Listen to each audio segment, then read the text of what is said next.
Good morning, W.W. Robinson. Today is March 18th, 2019, and I have Catherine here with me this morning. How are you, Catherine? Good. Did you have a good weekend? Yeah. Yes. It's probably too short, right? Yes, they're always too short. All right, Catherine, today is day 6 in our rotation, and tell us what's for lunch. Baked macaroni and cheese, green beans, baby carrots, applesauce, choice of milk, breadstick, and choice of milk. All right, sounds good. And we have Donovan here to tell us about the weather. Come on over, Donovan. Right over here. All the way over. All right, what's the weather today? Cloudy. It is cloudy. In fact, it was spitting a little bit of snow earlier, wasn't it? Yeah. Yes, I'm over that. We want warm weather, right? All right, thank you, Donovan. And we have Morgan here to lead us in the pledge, so please stand. There you go. Ready? I pledge allegiance to the flag of the United States of America and to the republic for which it stands, one nation, under God, indivisible, with liberty and justice for all. Thank you, Morgan. Good job. Please join me for a moment of silence.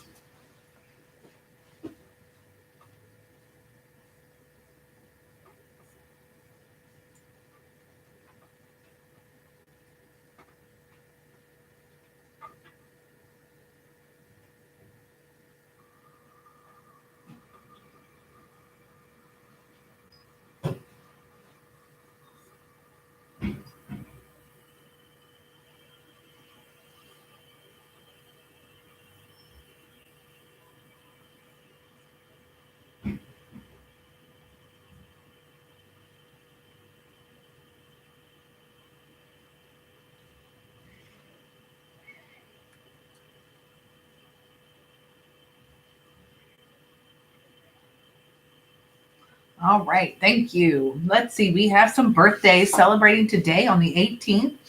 We have Jonathan Akasa, Blake Helsley, Dayton New, Bridget Stiple, and Brianna Winner. So happy birthday to those folks. Hope you have an absolutely wonderful day. We have no staff birthdays today. Let's see. Quick reminder, teachers, it's a little out of ordinary, but we actually have grade level meetings today in the book room. Normally those are not on Mondays. They're usually on Tuesdays, but I have a meeting tomorrow, so it will be today in the book room. And do you have any shout outs? Miss Henry, Miss Weimer, and Miss Roy's class, my sister Allison, and Miss Gilmore's class, and Ingrid, and Miss Rittenhouse's. All right. Wow, Alexander and I were so much alike. I couldn't believe how easy it was to hang out with him. So we're just going to stand here and take this, asked Elvis, who stuck his head under the table to talk to me. Elvis, it's okay. The bell's going to ring soon anyway. Sometimes it's not about fighting back. It's about waiting it out. Right then, Elvis got hit with a carton of chocolate milk, which splashed all over his back and dripped down his furry face. He barely flinched, though he was about to lick his nose when I yelled at him to stop. No, that was chocolate milk. Don't taste it. Chocolate is bad for dogs. I started to climb out from under the table. Elvis was surprised, but he didn't say anything right away. He just wagged his tail a little bit, nudged me back under the table, and then proceeded to shake off all excess milk. After he finished shaking, he said, "Trust me, it'd take a lot more than a chocolate milk to take me down." "Hey, Alexander, can I ask you something?" I asked. "Certainly. I have this thing. It's kind of a lucky charm that my dad gave me. And, well, the last time I had it was the day of my episode. And I'm wondering if maybe you happened to see it when you saw me go down. Was it a little shiny silver thing on a brown leather string?" "Yes, it is. That's unbelievable. You remember it." "Ben, it's like my eyes are a video camera and I record everything I see. So I can go back and see it all again if I think about it. I didn't know it was yours. I saw it on the floor and for some reason I assumed it was Billy's." "Billy's? Why would you think that?" "Wait a second. Are you saying Billy has it?" No, I'm not saying that. I'm saying I saw it and I thought it was his. And then suddenly I was hopeful. Maybe it wasn't gone forever. Maybe I could get it back somehow. I'm so relieved that it's not gone. It's really important to me. And I thought it was lost forever. Do you think he still has it? Well, I don't know about that. I'm not saying I know for sure he has it or anything. Just then, I noticed a pair of pink Converse tops with yellow daisies next to me, and then a second later, Tazy bent down and peered at us under the table. "Hey, you guys okay?" she asked. "Hey, Tazy. Yeah, we're fine, but guess what? Alexander's amazing brain has helped me find the good luck charm that I lost. Billy Thompson stole it."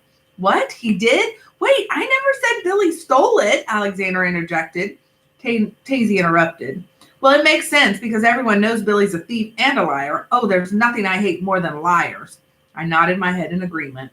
"Yeah, me too. What about you, Alexander? Don't you hate liars also?" Alexander nodded, but he looked really stressed out. More stressed out now than when the milk bombs were flying. I wondered if he was shy around girls and Tazy was making him nervous. "Hey, Tazy, this is my new friend Alexander. He's the new kid. And Alexander, this is Tazy, star athlete of our school." Well, first off, I don't think of myself as the star athlete of the school, but as one of the star athletes of the school. And I want to be known for more than just that. So I'm also good at the flute, double Dutch jump rope, hair braiding, and super swirly cursive handwriting. But I already know Alexander because we have band together. He can play almost every single instrument. It's pretty out of control cool. "Is the coast clear now?" I asked. She disappeared for a second to look around in the lunchroom and then popped down again. "Yep, all clear."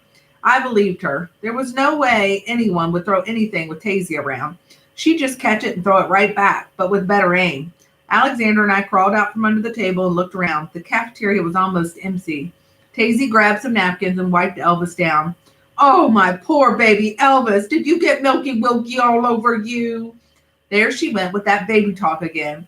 Alexander looked surprised too. I just rolled my eyes and shrugged.